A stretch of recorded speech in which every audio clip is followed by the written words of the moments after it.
के सरपंच के घर पर सत्यनारायण की कथा सुनाकर पंडित श्याम सुंदर वापस आ रहे थे। वह बहुत ही भयानक रात थी। वे घने जंगलों से होकर गुजर रहे थे। पास में ही यमुना नदी बहती थी। जब वह एक वृक्ष के नीचे से निकल रहे थे, वह महावृक्ष था बबूल का। तब उसमें से एक आवाज आई, रुको पंडित। श्याम सुंदर पंडित ने सोचा, ये कैसे हो सकता है? आसपास तो कोई भी दिखाई नहीं दे रहा, फिर ये आवाज कहां से आई? वे आगे बढ़ने लगे। फिर पीछे से आवाज आई, पंडित जी पीछे मुड़ो, मैं यहां बबूल के पेड़ की खोल में हूं। तब पंडित श्याम सुंदर घबरा गए। उन्होंने डरते डरते पीछे मुड़ के देखा तो एक भयानक शैतान पेड़ की खोल में से उन्हें अपने पास बुला रहा था।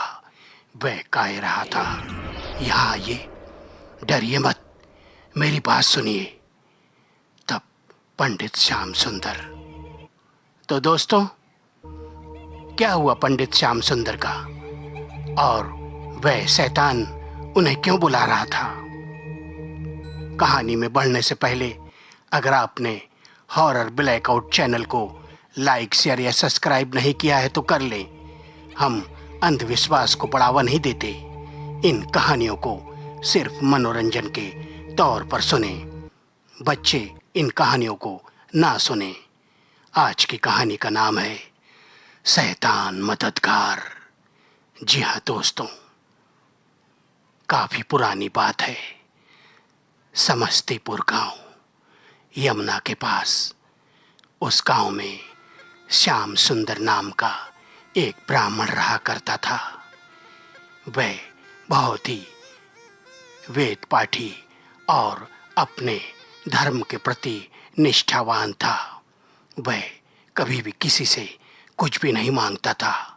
लोगों के घरों में जाकर पूजा पाठ करता या घवन करता, पर कभी भी सामने से दक्षिणा नहीं मांगा करता था। जो कुछ उसे मिल जाता वह उसी में गुजारा करता था। एक बार उसकी पत्नी कह रही थी, अगर आप इसी तरह ईमानदारी से काम करते रहेंगे तो हम भूखों मर जाएंगे। देखिए ना, बच्चों ने 4 दिन से कुछ नहीं खाया। चावल का माड़ बना बना के इन्हें पिला रही हूँ। अरे, आप इतनी दूर दूर तक जाकर कथाएं सुनाते हैं, पर आपको बदले में मिलता क्या है? मुट्ठी भर चावल और थोड़ी सी दाल। ऐसा कब तक चलेगा? आप लोगों से कुछ मांगते क्यों नहीं? आप कब तक ईमानदारी से कथाएं सुनाते रहेंगे? क्या भगवान ने हमें इसीलिए जन्म दिया है कि हम उसका कार्य करें और भूखे रहें? तब पंडित श्याम सुंदर ने कहा, अरे भाग्यवान, भगवान को दोष मत दे। ये सब हमारे पुनर्जन्मों के कर्मों का फल है। अगर हमें अपना आगे का जन्म सुधारना है ना, तो इस जन्म में कुछ ऐसे कर्म करने पड़ेंगे ताकि आने वाला जन्म हमारा सफल हो। प्रभु को कभी दोष मत देना। पत्नी ने कहा, ठीक है, मैं समझ गई कि हमारे भाग्य में यूं ही रोना लिखा है। अपना तो छोड़ो, इन बच्चों का क्या होगा?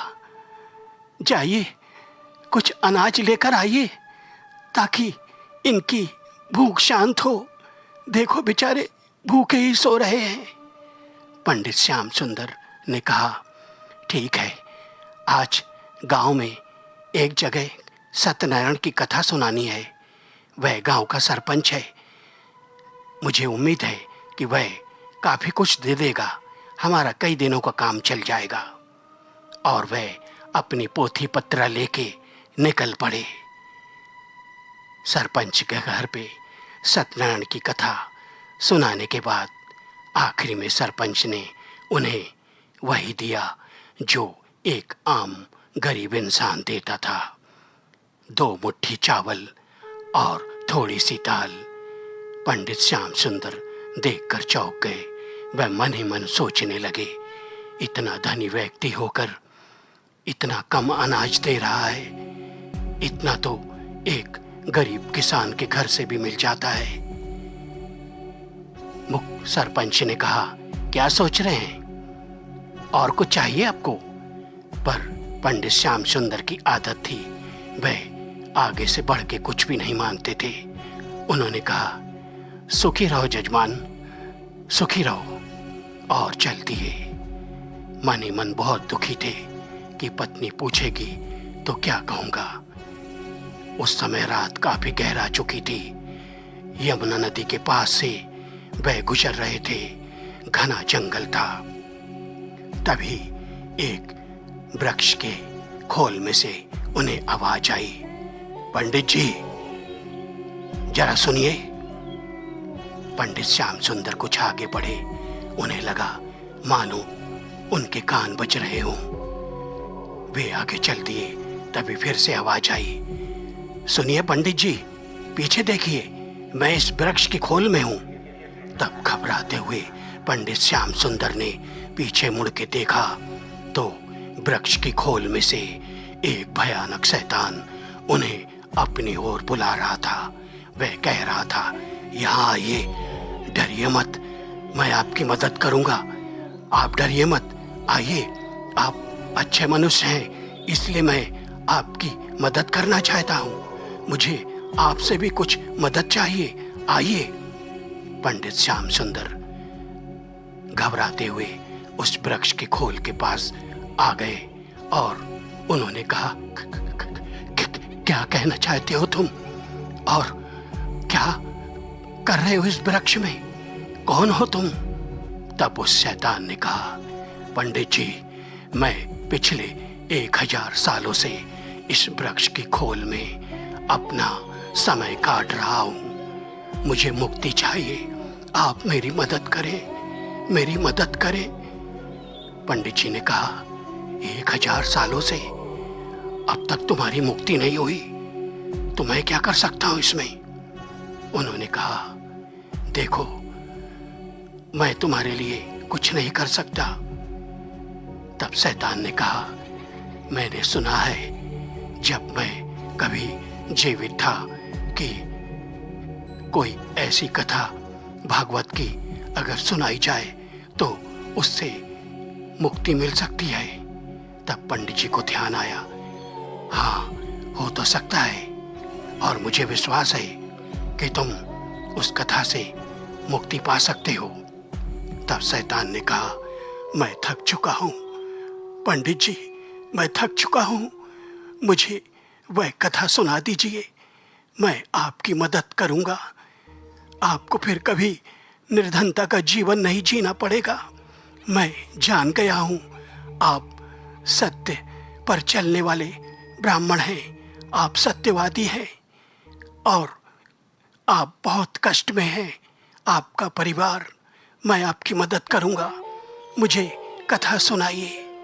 तब पंडित जी ने कहा, ठीक है, मैं कल प्रातःकाल आऊंगा और तुम अंदर ही रहना, मैं बाहर बैठकर पूजा करूंगा और कथा सुनाऊंगा, तुम वृक्ष की खोल में से ही कथा सुन लेना, तुम्हारी मुक्ति हो जाएगी। दूसरे दिन पंडित जी उस वृक्ष के पास गए और वहां बैठकर भागवत की कथा सुनाने लगे। जब कथा समाप्त हुई तो वृक्ष 2 भागों में फट गया, उसमें से धुआं निकला और वह शैतान हंसते हुए कहने लगा, पंडित जी, मैं मुक्त हो रहा हूँ, मैं मुक्त हो रहा हूँ, मैं जा रहा हूँ, आपका जो भी इनाम था, जो भी पुरस्कार था, मैंने उस वृक्ष के पास जो पत्थर है उसके नीचे रख दिया है, आप ले लीजिए।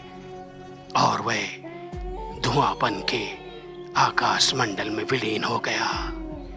पंडित जी ने जब वह पत्थर हटाया तो उसके नीचे एक घड़े में स्वर्ण मुद्राएं भरी पड़ी थीं। पंडित जी ने कहा, शैतान मददगार, ऐसा कैसे हो सकता है? लोग तो कुछ और ही कहते हैं, लेकिन आज शैतान मददगार निकला। इंसानों ने तो मदद नहीं की। और वह उस स्वर्ण मुटके को लेकर चल दिए। तो दोस्तों, यह कहानी दीनू काका ने सुनाई थी रिपोर्टर को, जो उस समय गांव में आके ठहरे थे। कहानी अच्छी लगी हो तो लाइक, शेयर, कमेंट और सब्सक्राइब कर देना। फिर मिलेंगे।